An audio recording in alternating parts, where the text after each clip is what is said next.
Hello and welcome back to English Today. This is DVD 13 and the first DVD of your upper intermediate level. And in this DVD, we'll begin with another 3 episodes of our story, That's Life, followed by our special TV programs, which include Everything But the Kitchen Sink, featuring our culinary experts.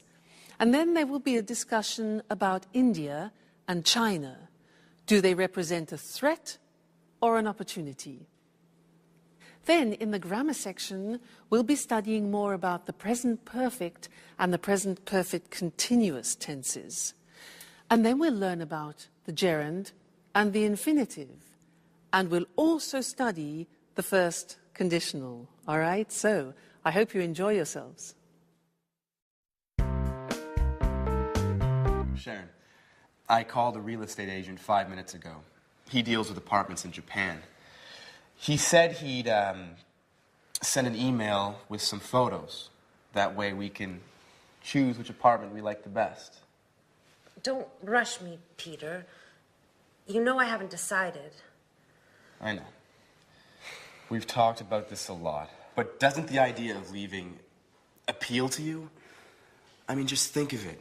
A new country, a new life together, new experiences. You know, I'm really enthusiastic about this opportunity. It's not every day you have a chance like this. Well, I've wanted to make changes in my life for a long time. But these changes seem so, well, so overwhelming. There, I said it. I've never been to Asia, and I'm frightened of going there to live. But I told you that Alice has been there. She went to Japan in 1995. She says it's a fascinating country. It's antique and modern at the same time. It's full of interesting traditions and new innovations. I know. I've read a number of books. Last night, I finished reading Japan in the 21st Century. I admit, I'm curious about it all. You see, just remember, you were afraid when we came to London, but you've adjusted well. We've been here a year and a half, and you haven't once complained. I take that back. You complained once last week. Come on, Peter, stop joking around. You're right, I've made great friends. That's why I'm so hesitant to go. I know. I'm also sad at the idea of leaving everyone. But... Hey, Jack. How long have you been in here? A couple of minutes. Excuse me, I didn't mean to spy. But you were so involved in your discussion. So you've heard that she still hasn't decided, even if she's going to decide soon. In fact, we were just talking about which apartment to choose. Well, don't rush it, Peter. Decisions about major changes take time. So whose side are you on? I need to get going. I took my watch to be repaired 2 weeks ago, and I still haven't picked it up. Sooner or later, they're going to put it up for sale. Bye. Jack, I'm leaving her in your hands. Please try and convince her.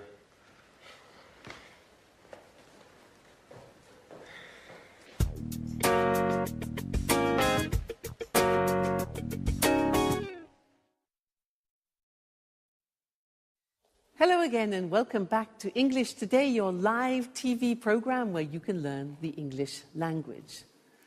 That last episode, I'm sure Jack can manage to convince Sharon to go to Japan. What do you think? We will see how that evolves. Now let's go back to the present perfect. Remember that we have learned so far that we use the present perfect with genie, just, ever, already, never, and yet. Well, I want to give you 2 more acronyms to help you understand when you use the present perfect. And the first one is this, flot. Now, you see at the top we have 4. 4 is a time word. And we use for a length of time. What's length? Length means a duration of time. So if you want to say 10 years, for example, you would say, I have lived in France for 10 years. For 10 years, a duration of time. Or, for example, 5 minutes. I have worked here for 5 minutes. Okay, so for we use for a length or a duration of time. That's flot. F-L-O-T, flot. Now, let's look at the second one, spot. Now, spot starts with the word since. Since is a word that we use when we're talking about an exact point of time. So, let me give you an example. If I say 5 o'clock, that is an exact point of time. So, you could say, I have been here since 5 o'clock. Or for a year, you can say 1973, since 1973. So these two words are very important, for and since. Flot, spot. For a length of time, and since for a point of time. Now let's do a little exercise to help you with that. I will say something like 2 days. You must decide whether to use for or whether to use since. Okay? So, 2 days. Is it a length of time or a point in time? Length. So, for 2 days. I have been here for 2 days. Another example. Thursday. Thursday's a point of time, so since Thursday. Great. For a long time. A long time. Exactly, that is a duration, it's a length, so it's for. I gave you the answer. Another one, December. Good, it's a point, so since December, very good. This one, weeks. Very good, 4 weeks. Okay, fine, let's think of another one. 2001. Okay, that's a point of time, so since 2001. Those are some examples. Let's go to the screen now, and I'll show them to you in a written form. That way you can memorize them and fix them, okay? So, flot and spot. There we have it. For a length of time, flot. So this is to express duration. The examples, I've lived here for 10 years. Then, he's known her for ages. Now, for ages means for a long time, okay? Then we had spot, which is since, and we use it for a point of time. The examples, she's worked there since the 7th of June. Point of time, that's a date. And they've been here since 1978, a year. Okay, so flot and spot. Now, the interesting thing is that when we ask questions about that, we use the word how long. For example, how long have you been here? And we use the present perfect. Look at the screen. We say, how long have you lived in Cambridge? And the answer would be, I've lived in Cambridge for 10 years or since 2001. You see? Now, remember that how long is different to how many times. How many times is 1, 2, 3, 4, 5. How long is a period of time? Okay? Another example. How long has he worked there? Answers. He's worked there for 10 years, or he's worked there since 1973. All right? Now, just look at the examples we practiced. We have for 2 days, for ages, 4 weeks, for a long time, duration, then since Friday, since 5 o'clock, since 2001, since I was young, and since December. Great. Okay, so there we have it. We have genie, just, ever, already, never, yet. We have flot and spot, which is for and since. This is when we use the present perfect. Great. Now, let's go back and see if Jack has managed to convince Sharon to go to Japan. Okay? Bye. You can't leave. Now that we finally found each other. Stop it, Jack. I'm so confused. Don't you start. I was thinking, you'll be all alone in a foreign country. You won't know anyone. Peter will be at rehearsals all day. At least here you have us. I will always be here for you. Yes, I know that. Oh, and did you know that women can't go out alone in Japan? Jack, that only happens in the Middle East. Stop it now. The truth is, I love new experiences. Remember when I moved to London 2 years ago? I've loved every minute of it. But that's not what you told Peter. I said it on purpose. You know I want him to slow down. I heard what you said 5 minutes ago. You were sincere. You weren't joking. You misunderstood, Jack. I'm not afraid of leaving. I've lived in a lot of different places in my life. I've done a lot of things. I've worked as a babysitter, as a tour guide, as a waitress. I'm sure I'll find something in Japan. I know you all too well, Sharon. You haven't ever really enjoyed any of those jobs.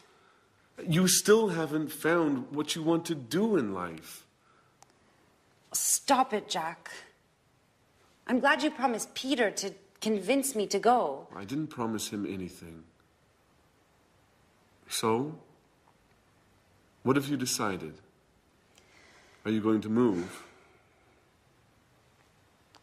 I don't know. I think I will. Yes. I'm going to move. If you've already decided, why did you have a job interview yesterday afternoon? Who told you that? Anne? No. I haven't spoken to her for days. So how did you find out? It doesn't matter. So, you still haven't answered my question. I don't have to answer to you, Jack. Okay. I see you're angry. It just proves that I'm right. Jack, sometimes you are so impossible. Have you ever considered that maybe it's the best thing for me? And what about you, Sharon? Have you ever thought that you might be in love with somebody else? Listen, I refuse to give up.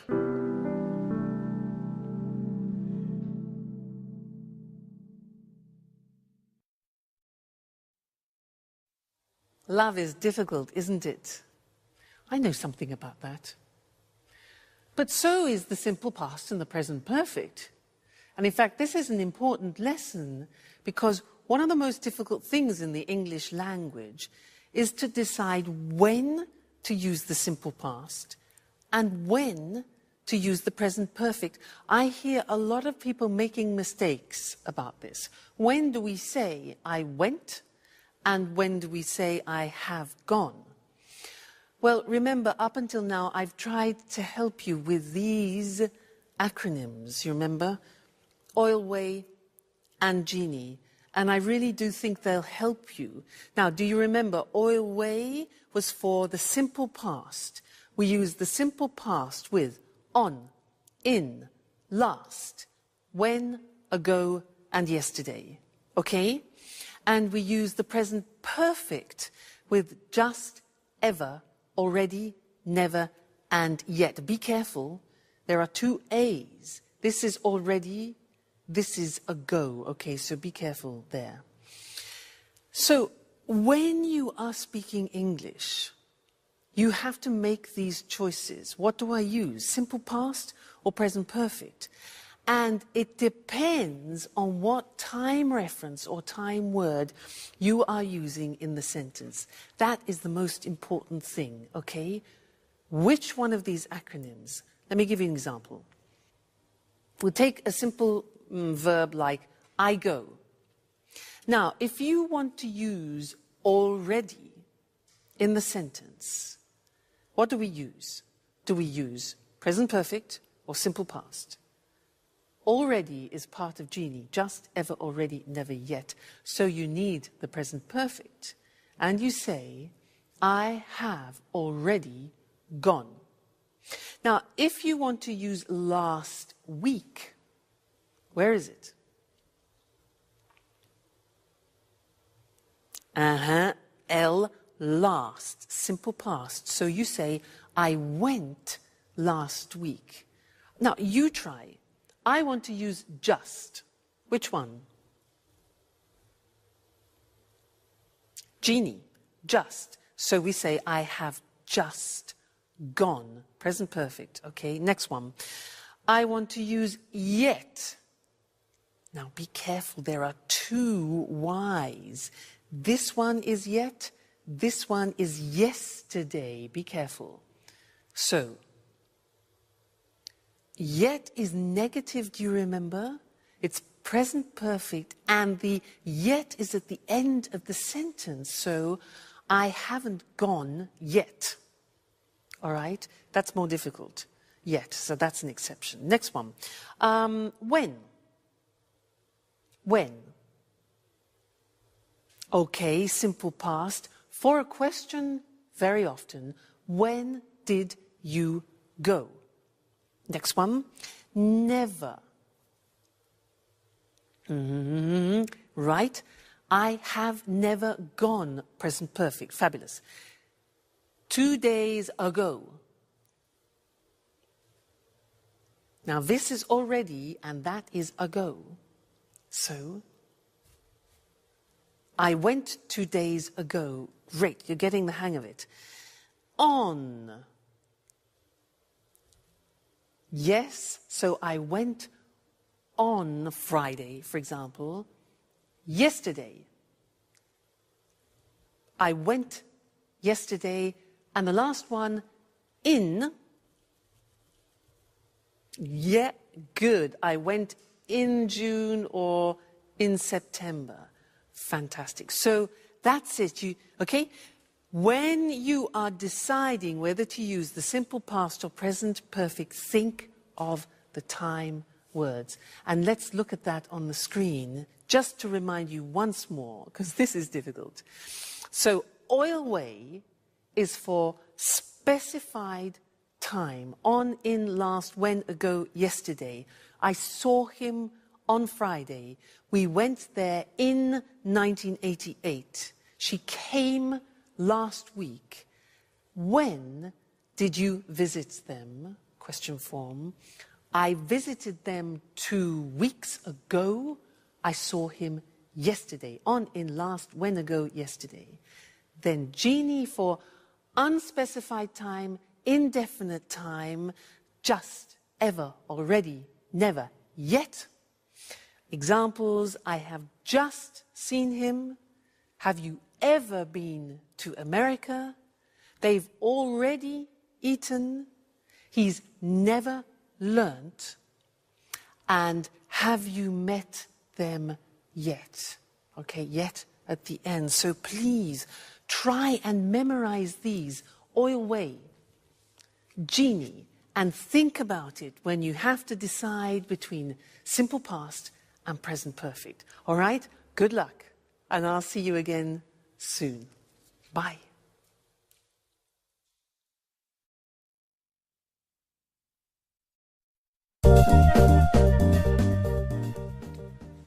Okay. Sharon, you remembered to buy the beer, right? Of course I did. And you managed to bake the cake, right? Not yet. I'm going to bake it this afternoon. I still need to get some chocolate. Actually, Jack offered to get some for me. He promised to bring some before lunch. Sorry, but I can't help you with the cake.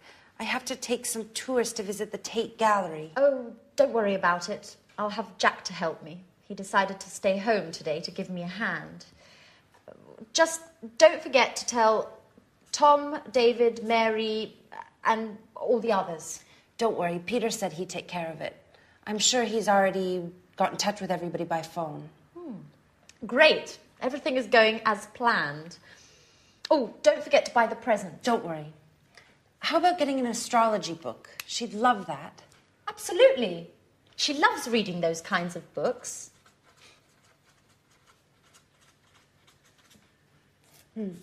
I hope I can get it before I go to work. By the way, have you heard anything from Mr. Dubois? Well, he told me he expected to come, but couldn't confirm. Well, you know how it is being so busy and everything. It's hard for him to give a definite answer one way or the other. I imagine being a stage director is difficult. Alice would be so happy if he comes. Yes, she will. Anyway, Mum's the word. If you say anything, it won't be a surprise. Hey everyone, what are you up to? Oh, nothing important. Oh, I almost forgot. Happy birthday, Alice. So, what have you arranged to do this evening? Well, I considered celebrating with you guys. I mean, if you want to. Oh, I'm really sorry, but, well, Jack has arranged to eat out this evening with his colleagues, and he can't put it off now.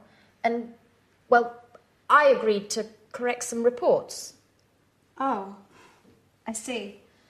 What about you, Sharon?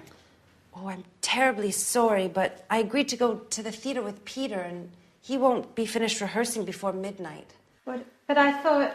Well, I know we promised to have a party, but why don't we postpone it? It's just not possible today. What a shame. I can't stand the thought of being all alone on my birthday.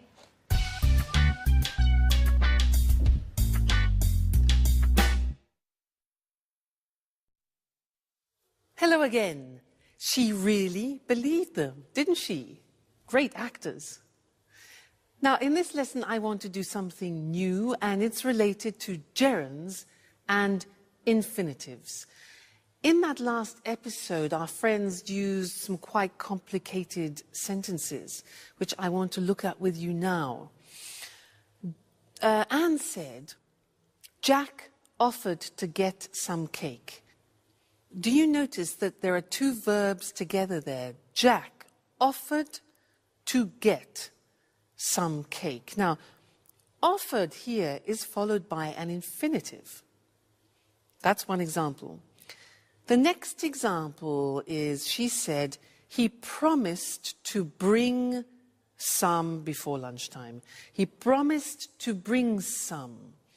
Promised is followed by an infinitive, promised to bring. Then Anne says, she loves reading. Loves reading. Now, love is followed by a gerund. Then Sharon says, yes, I imagine being a stage director is difficult. I imagine being. Gerund. So here we have offer, which is followed by an infinitive, promise, followed by an infinitive, love, followed by a gerund, and imagine, followed by a gerund. And you're probably thinking, so how do I learn these?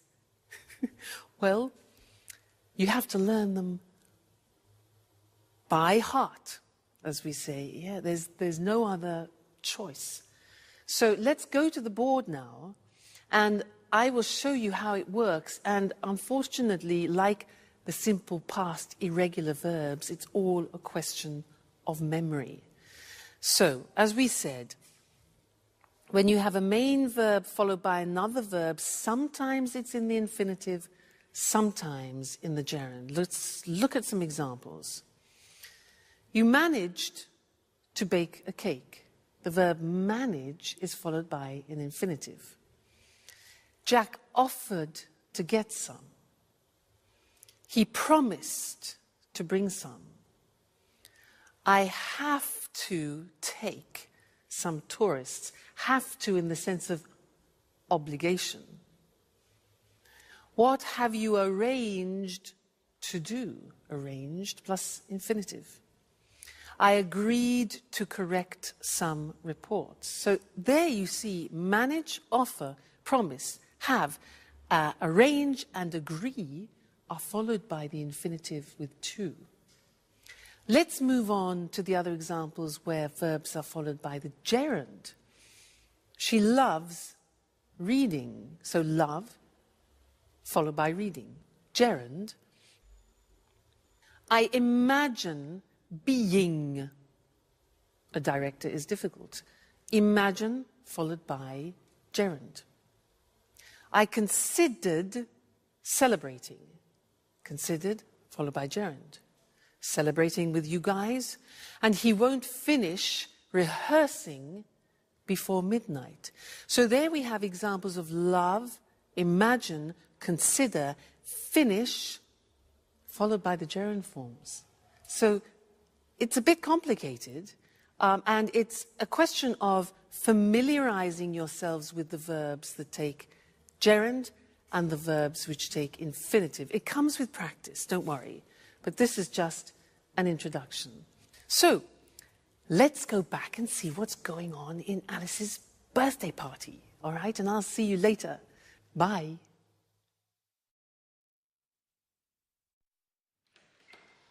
Hey, is anybody home? Oh. That's right, I forgot. Everyone's busy this evening. What a shame. I resent having to spend my birthday all alone. Hey, what's happening here? Surprise! Happy birthday to you. Happy birthday to you. Happy birthday, dear Alice. Happy birthday to you. Oh, I'm so happy. I didn't expect to find anybody here. I thought I had to spend my birthday all by myself. Oh, did you really think we would forget to celebrate your birthday? Well, yes. You played quite a trick on me. And you fell for it. Come on, everyone. A toast to Alice. Oh, wait. Before we make a toast, we have another surprise. Another surprise! Daddy!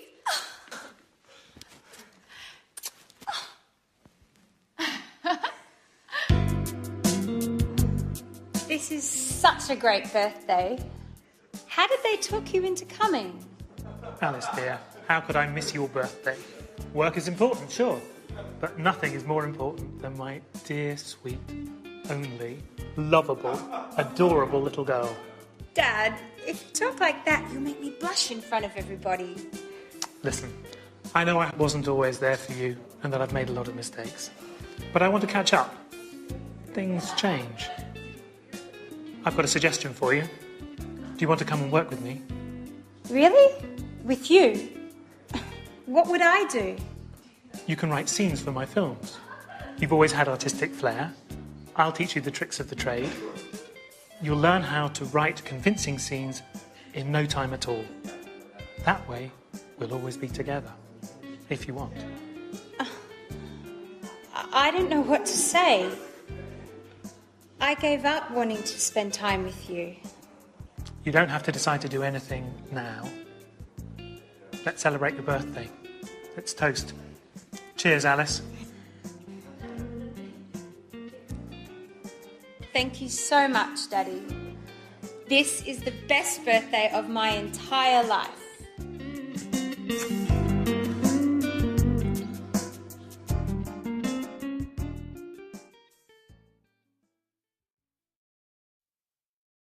Happy birthday, Alice. Did you hear what her father said? He said, if you work with me, I'll teach you the tricks.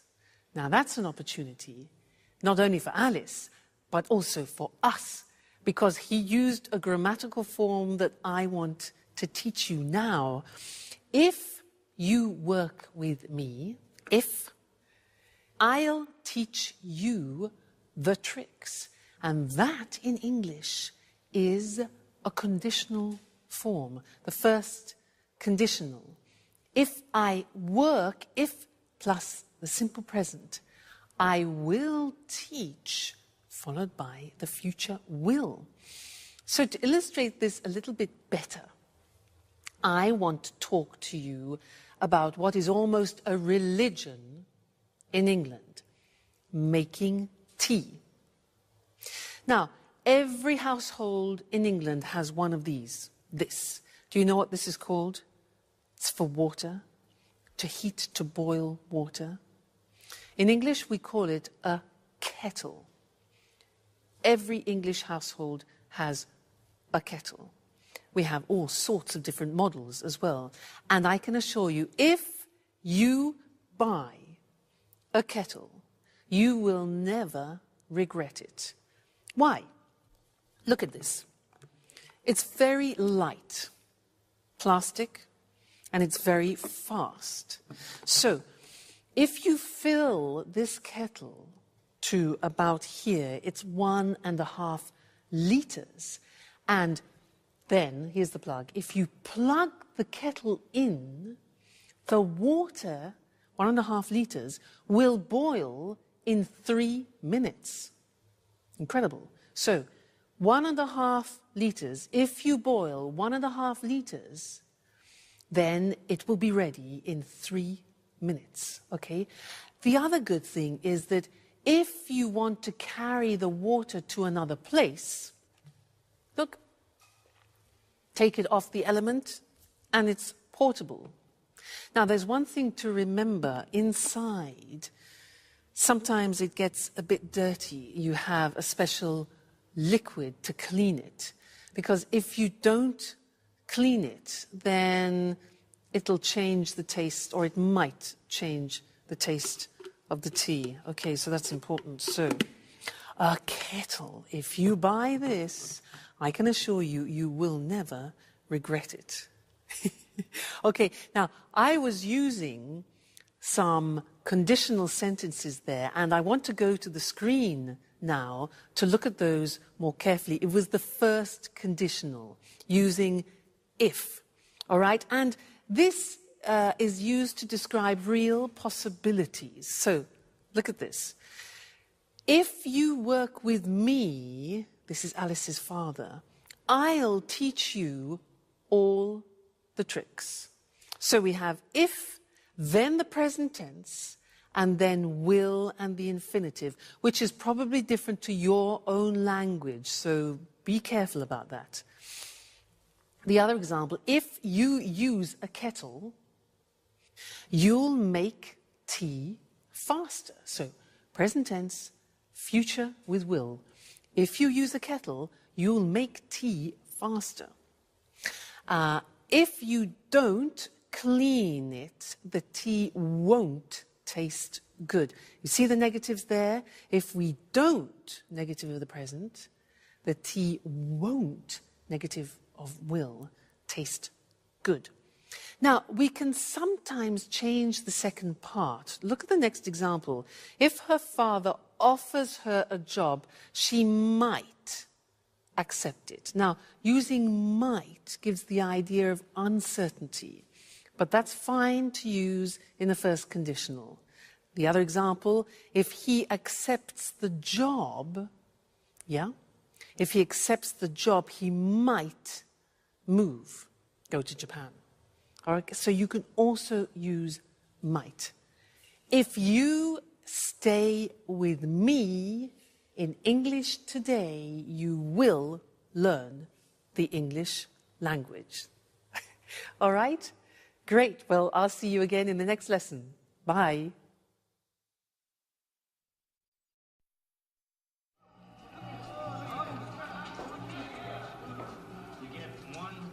Hi, Jack. Is Anne home? No, she hasn't arrived yet. I've been waiting for her for over an hour. I think she's been shopping. What's the matter? You don't look too well. Nothing, really. Don't lie to me. I've known you for 10 years. Listen, Jack, I really don't want to speak about it, okay? No, it's not okay. We have to speak about the situation and clear the air once and for all. I've been thinking about us a lot.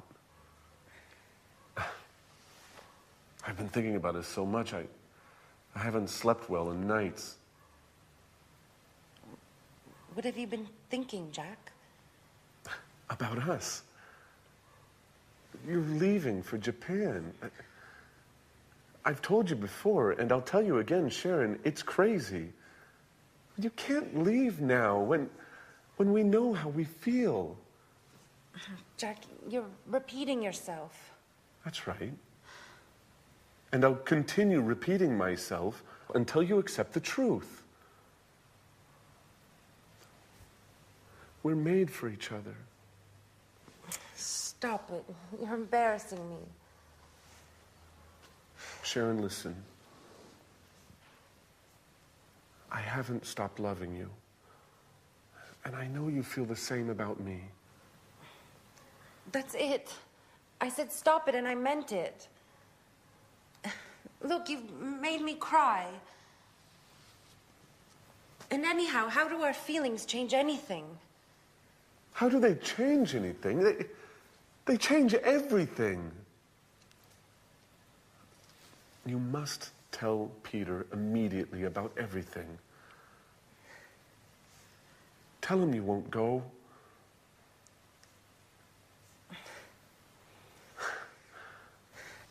I'm so happy. I knew you felt the same way about me. Hey, is anyone in there? Oh my God, it's Peter. He can't see me like this. Stay calm. Maybe it's time we tell him everything. Is anybody in there? Hello?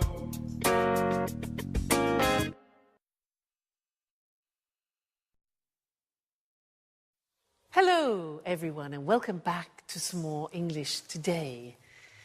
It's the moment of truth for Sharon, isn't it?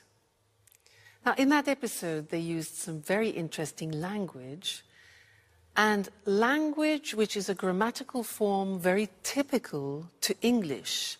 It's a form you don't find in many other languages. Let me give you some examples. Jack said, "I've been waiting for her for over an hour. I've been waiting for her." She's been shopping. She's been shopping. And Jack also said, "I've been thinking a lot about us," remember? She said, "What have you been thinking, Jack?" Now that's the form that I want to look at with you now, because, as I said, it's very unusual and particular to the English language. So, London Bridge, the Tower Bridge. Now that's a useful image because, in fact, this grammatical form is about bridging two different forms. It's about bridging the present perfect has been or have been with the present continuous form. For example, I am working. Now, you put those together, mix them all up. Ding, bingo, you get the present perfect continuous. You see, the taxi joins the two together. That's great. I'll give you an example. I have been teaching for years. Now, what does that mean? It means that I started it in the past, this action, and I am still continuing it now. So, I started in the past, have been, and I'm continuing now the continuous. I have been teaching English for years. Okay, let me give you another example. Yoga. I started yoga 5 years ago. I'm still doing yoga now. So I say, I have been doing yoga for many years. I have been doing yoga for many years. Okay, so that is this interesting mixture of present perfect and the present continuous. Okay? So, I think in order to understand it a little better, we should go to the screen so that you can see it in the written form. I remind you, it's a tense that you find in particular in the English language, not in other languages. So, here we have it. Sharon has been working as a tour guide for many months. So, an action starting in the past, continuing now. He's been working here for 5 years. He's been stands for he has been working here. They've been playing tennis since May. Okay? That's the positive form. Now, the negative form, Peter hasn't been paying attention to Sharon for a number of weeks. That's the negative. That's true. The question form is, how long have you been doing your homework this morning? Have you been doing inversion? How long has she been teaching? We use how long very often because we want to find out the duration, when the action started and the action is continuing now, so what period of time? How long have I been teaching? Then the answer would be, I've been teaching for many years. I could ask you, how long have you been learning English? You can say, well, I've been learning English for years, or whatever the answer is. So that's the present perfect continuous, PPC. And don't worry, this is not the only lesson about it. It's not easy, and I will tell you other things about it in another lesson, the next lesson. All right? So see you then. Bye.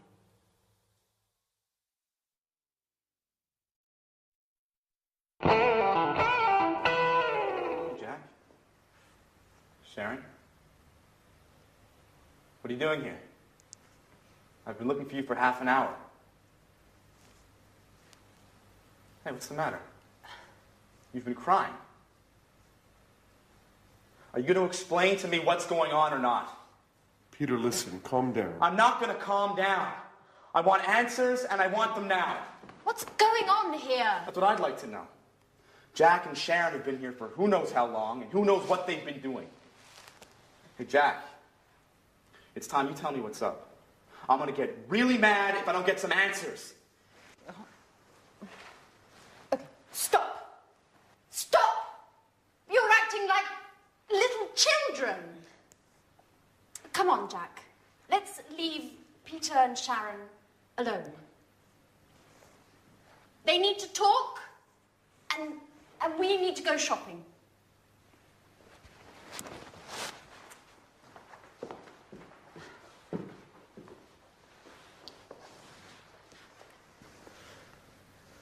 So, Sharon?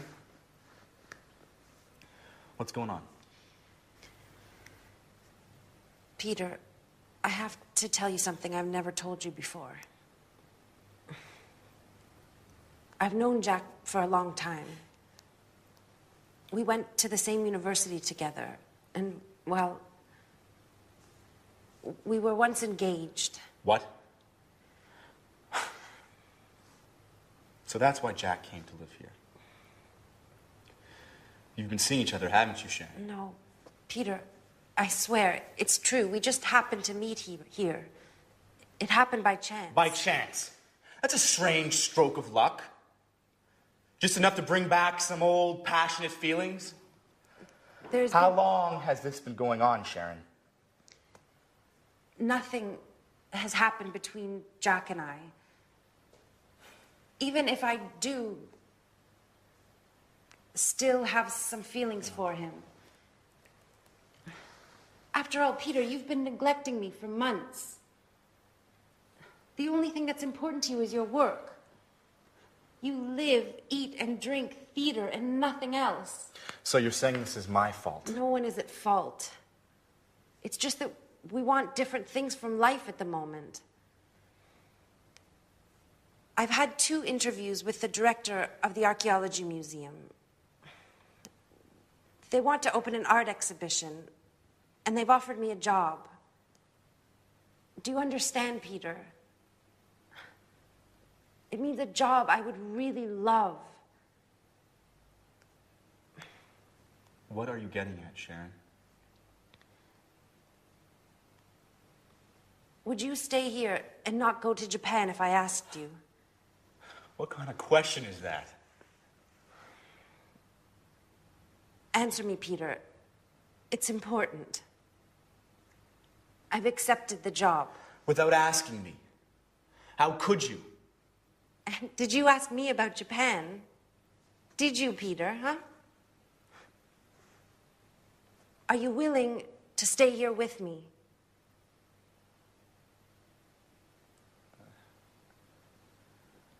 I can't, Sharon.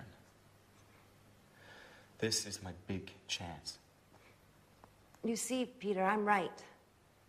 Nothing is more important to you than your success.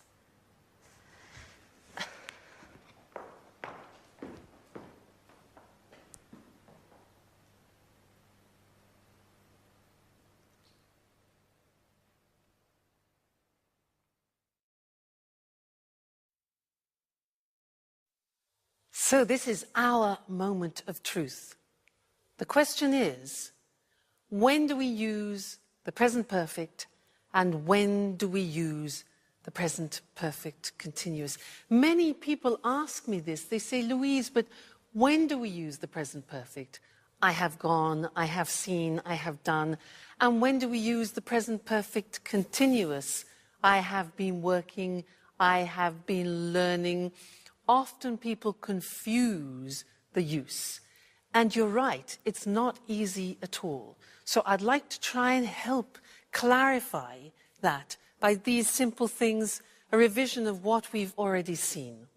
Now, with the present perfect, we use genie. Remember? Just, ever, already, never, and yet. That's important to remember. With those words, we use the present perfect. But with the present perfect continuous, we're using for, since, and how long.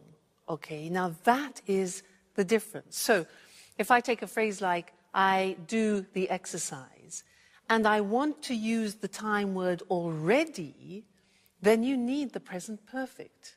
I have already done the exercise. But if you want to use the concept of since, you can't use the present perfect, you use the present perfect continuous. So I have been doing the exercise since Friday. Another example would be, for example, just. Just is a present perfect word, so we say, I have just done the exercise. If you want to use for, we're into the present perfect continuous, the PPC. So I have been learning English for many years. So do you see the mechanism? You have to think about what time words you want to use in the sentence. Then you choose the correct grammatical form. Genie for the present perfect. For, since, how long? How long have you been learning English for the present perfect continuous? That way you can distinguish between the two forms, all right? So try and memorize those time words, and I can assure you it will help you a lot when you're speaking. All right? Great. Well, see you again in the next lesson. Bye. Welcome to Cooking Today. We're delighted to be back in Lisa French's home again. Lisa, we've had so many calls since our last program. I'm glad to hear it. Well, now let's see.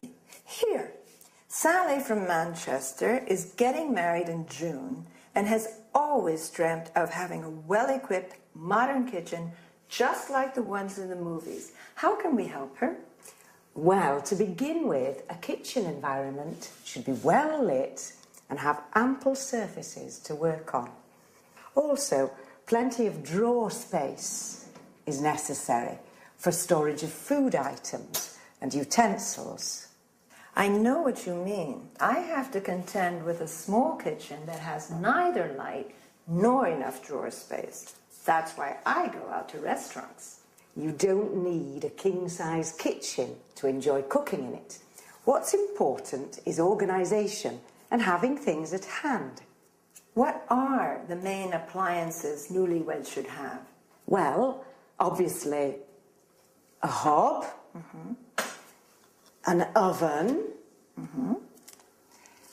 and a fridge are absolutely essential. Today, many people can't survive without a dishwasher. I'm one of those people. I really hate doing dishes. So do I. Getting back to the subject, I'd like to show our viewers some optional appliances. Although they're not strictly necessary, they often come in handy in large families or when entertaining guests frequently. One is the grill. Another is a deep fryer for large quantities of chips and other tidbits. That's not the appliance for me. I love healthy cooking. In that case, you need a steamer oven like this one. In the US, it's hard to find a kitchen without a microwave. Microwaves are quite useful, especially for busy people. Other appliances, which are also common in the US, are water and ice dispensers like this one. Well, everybody seems to have a food processor these days. Why is a food processor so useful? Well, a food processor is a great boon since it's a real space and time saver. It has many different functions. It can mince meat, grate cheese and vegetables, make breadcrumbs, pulp tomatoes, fruit, and so on. So what else can you show us? An electric beater like this can be used for whisking eggs, as well as making mayonnaise. Other kitchen aids are scales and measuring utensils. Careful weighing and measuring are fundamental for successful cooking, since recipes are generally in kilos and grams. All right. Well, there are a lot of other things that we could talk about, but unfortunately our time is up. Lisa, once again, it's been great being here. Thank you for your help. You're welcome. Well, let's analyze some of the vocabulary used by Lisa. Talking about the appliances for cooking, she spoke about a hob, or U.S. stove, where you cook food, an oven, where you roast or bake food, a grill, where food is cooked by strong direct heat. As we saw, the following machines can be optional: a deep fryer in which you fry food, a steamer oven where you can cook food in steam rather than water, a microwave where food is cooked by electromagnetic radiation. Then she referred to items where food can be stored, like a fridge, originally refrigerator. The section with frozen food is called a freezer. The section of the fridge which produces cold water and ice is called a water or ice dispenser. Lisa also said drawers are important. You need them to keep utensils, cutlery, and so on. A dishwasher is a machine for washing dishes, cutlery, glasses, and so on. Other small appliances are a food processor, a machine which can ground, mince, or chop food. An electric beater, where you mix, whip, or whisk food. Scales or measuring utensils used for measuring food, weight, or liquids. Then Lisa used some culinary terms, such as mince, that is chopping meat into very small pieces. Notice that mincemeat is a mixture of dried fruit. Cheese and carrots can be grated, that is, finely shredded. Or we can say pulp, which means crushing fruit into a soft paste. Pulp is also the soft inner part of fruit. Another useful verb is beat. That is mixing eggs, cream, butter, using a fork or a whisk. That's enough for today. See you again. Bye. Hello, everyone, and welcome to Let's Talk, the evening discussion show with our two commentators, Tom and Marie. Good evening, everyone. Good evening. Well, let's talk business tonight. Let's talk about some important developments in the global economy. Let's talk about new markets and new commercial opportunities. In particular, I'd like to know what you think about the extraordinary economic growth that's taking place at the moment in some parts of the world. Are you referring to China? Yes, and also to India. You know, for the last 5 years, the economies of these countries have been growing at almost double-digit rates. In 2005, the Chinese economy grew by 9.9%, the Indian economy by 8%. Compare this with an average of only 1.3% in Europe's Eurozone. How do you see these developments?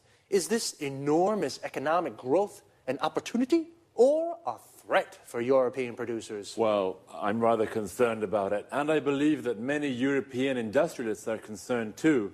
These two Asian giants with their enormous populations are threatening European manufacturing and jobs. The fact is that labor costs are so low in China and India that European manufacturers just can't compete. Sorry, Tom, but I really don't agree with you.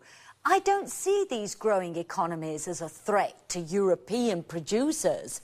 I believe that China and India offer new, important markets to European manufacturers.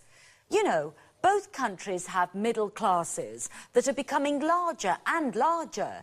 These people are becoming wealthier and are looking to spend their money on luxury goods made in Europe. So, Maria, according to you, European companies can sell their high-quality goods to middle-class Indians and Chinese. Exactly.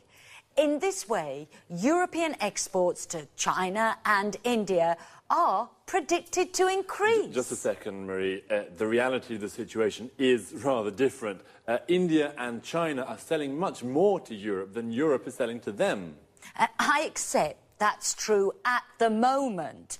But don't forget, Tom, that cheap Chinese goods have helped to keep inflation low in European countries.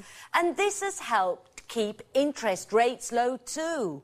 So, consumers have been able to save money and spend this money on other things. Well, I agree with you that European consumers and industrialists have benefited from trade with China. Of course. What's more, today, more and more European companies are building factories in China or are having their goods produced there. Exactly.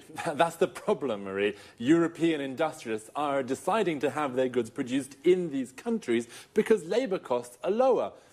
If we continue like this, lots of factories in Europe will close and the number of unemployed will rise. Well, I can certainly see that you have different opinions on these issues. I think you're both right. Like most things in life, economic growth in China and India has its good and bad points. It can either offer commercial opportunities to some European producers, but it can also pose a threat to other sectors of European manufacturing. Okay, let's say goodbye to Tom and Marie. Goodbye. Goodbye. Goodbye to everyone, and see you again for another appointment of Let's Talk. So, we've just spoken about developments in the global economy. The global economy is the economic system of the world. An important development is the economic growth in China and India. Economic growth is the development of an economy. The Indian economy grows by 8%. Notice the use of by. The Chinese economy grew by 9.9%. Here, notice also how we say 9.9. Is this economic growth threatening to European producers? A threat is a danger, and the verb to threaten means to put in danger. One opinion is that the economic growth of India and China is threatening European producers. Producers are companies that make products. Another word for producer is manufacturer. Why is it a threat? Because there are low labor costs in India and China. Labor costs are how much a company pays its workers to produce something. The number of unemployed will increase in Europe. This is the number of people without a job. We say someone is unemployed when they don't have a job. Another opinion is that it isn't a threat. Actually, it's creating new commercial opportunities for European manufacturers. New commercial opportunities are new markets for products or the chance to sell more to existing markets. Just quickly, before we run out of time, there are a few useful expressions for discussions I'd like to look at. A polite way of asking someone's opinion is, I'd like to know what you think about. When you strongly disagree with someone, you can say, sorry, but I really don't agree with you, or just a second. But if, on the other hand, you agree, you can say, I accept that's true, or I agree with that. Well, that's all the time we have for this time. See you soon.